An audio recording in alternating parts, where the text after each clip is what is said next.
అనుదిన నిత్యజీవపు మాటలు. దేవుని నామానికి మహిమ కలుగునుగాక. దీని వాక్యాన్ని చదువుకుందాము.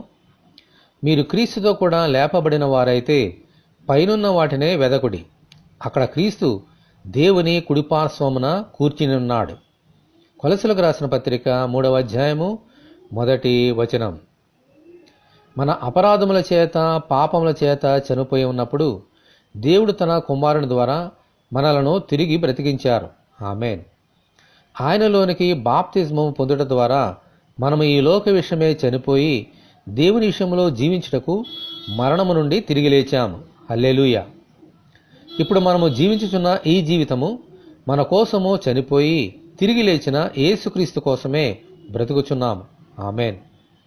యేసుక్రీస్తు మరణమును జయించి తిరిగి లేచి దేవుని కుడిపార్శ్వమునకు హెచ్చింపబడి మన కోసము విజ్ఞాపన ప్రార్థనలు చేస్తున్నారు. ఆమేన్. అందుచేత ఆయన కోసము జీవించుచున్న మనము ఆయననే వెతుకుచూ ఈ లోకములో జీవించాలి. పరలోకమందున్న ఆత్మ సంబంధమైన విషయముల కొరకై వెతుకుచూ ప్రార్థించాలి. ఎందుకంటే మన స్వాస్థ్యము ఈ లోకము కాదు, మన నిజమైన స్వాస్థ్యము పరలోక రాజ్యమే.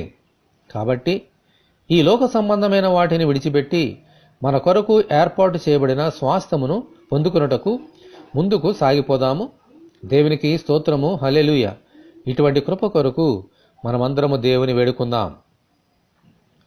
పాపము వలన చనిపోయిన మమ్ములను తిరిగి లేపి ఉన్న ప్రభువా, మీకు వందనములు.